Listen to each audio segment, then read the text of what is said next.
Bonjour à toutes et à tous et bienvenue dans cette première vidéo de tutoriel qui est consacrée à notre projet de majeur. Je me présente, je m'appelle Arthur, je suis en dernière année d'école d'ingénieur à CPE Lyon en spécialité robotique et système embarqué. Et ce tutoriel est donc consacré à notre dernier projet en école et notre objectif, comme vous pouvez le voir un peu à l'écran, c'est de développer un outil en IoT qui utilise l'assistant vocal de Google avec de l'IA sur ESP32. C'est très vague dit comme ça, donc on va rentrer un peu plus tard dans le détail avec le scénario qu'on propose. Alors pourquoi ce tuto? Eh bien pour deux raisons. Premièrement parce qu'il fait partie du cahier des charges de notre projet, tout simplement, et donc de l'évaluation. On apprend que le métier d'ingénieur, c'est aussi de faire partie d'une équipe, donc de savoir présenter son travail à des personnes qui n'ont pas forcément le même domaine de compétences. Et la deuxième raison, c'est qu'on travaille tous en recherchant des informations pour récupérer ce qui a déjà été fait ailleurs. Donc vous vous doutez bien qu'on ne peut pas tout refaire à chaque fois vu la complexité des outils. Et puisqu'on bénéficie du travail des autres, on rend un peu aussi. Et donc tous ces tutoriels ont vocation à aider d'autres personnes qui pourraient y trouver des informations utiles. Typiquement les étudiants des prochaines années, puisque c'est la première année que ce projet est réalisé à l'école. Et j'étais pas seul pour ce projet, donc j'en profite pour remercier mon binôme Antoine, ainsi que nos profs qui nous ont bien aidés et permis de le réaliser. Donc dans cette vidéo, je vais vous présenter le projet.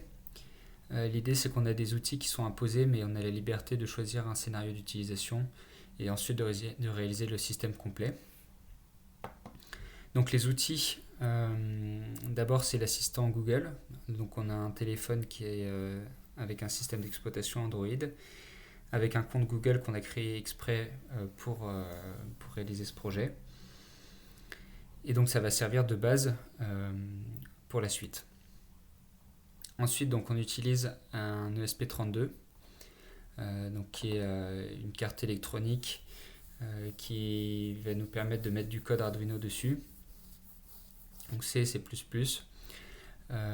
et qui va héberger un programme qui utilise de l'IA.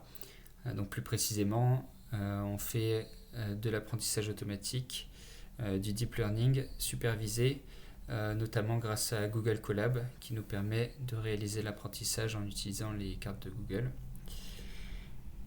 Et donc le scénario, c'est le suivant, c'est qu'on a un utilisateur avec son super téléphone avec l'assistant Google. L'action qui déclenche, donc, c'est le mot projet majeur. Ça va permettre de communiquer avec la carte via notre box, puisque le téléphone et la carte sont tous les deux connectés sur le même réseau local. Et ensuite, cette carte dessus, elle a une fonction de détection de personne. Quand il n'y a personne devant, elle ne détecte rien. Quand la personne se met devant, elle détecte.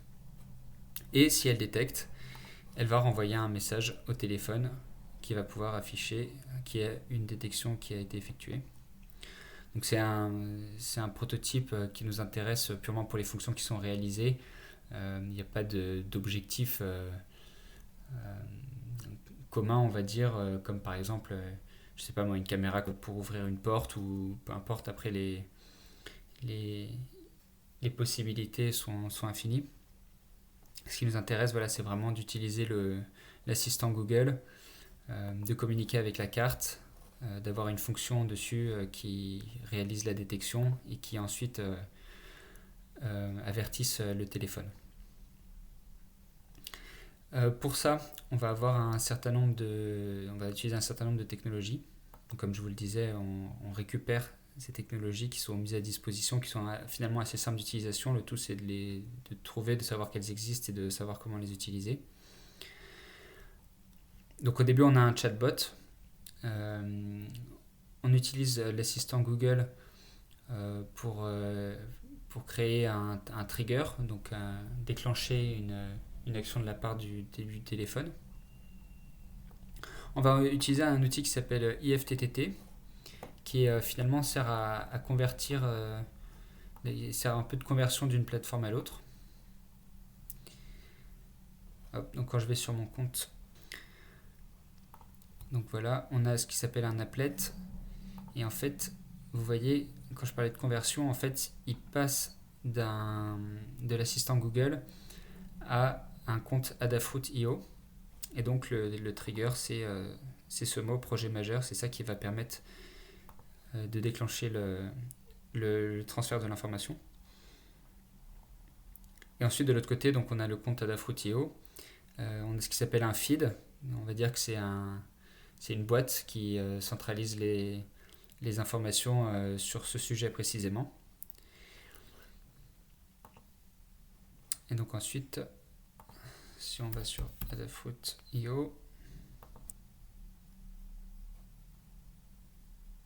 vous pouvez voir notre super feed détection ESP32 qui n'est pas utilisé depuis un petit moment et qui nous servira ensuite à communiquer avec la carte. Donc si je reviens au schéma ici, donc IFTTT en fait il fait le lien entre Android et le feed sur Adafruit.io.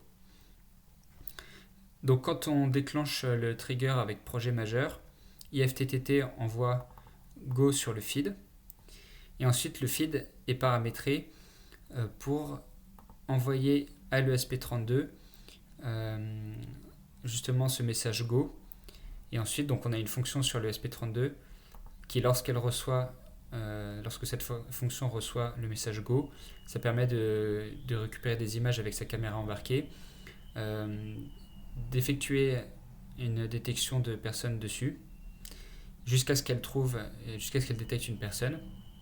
Et si elle le détecte, en fait, l'information va repasser dans l'autre sens jusqu'à la réception sur le téléphone Android. Donc là, c'est une autre fonction de IFTTT qui, lui, en fait, va envoyer un SMS pour avertir de la détection de personnes. Voilà pour le schéma fonctionnel et pour le scénario d'utilisation de notre projet. Donc c'est la fin de ce premier tuto de présentation. Merci d'avoir regardé. N'hésitez pas à laisser un j'aime et donc je vous mets en description le lien du GitHub de présentation du projet. Dans la prochaine vidéo, nous parlerons donc de la première étape de réalisation qui consiste à réaliser le chatbot de présentation avec Google Action. Merci, à bientôt.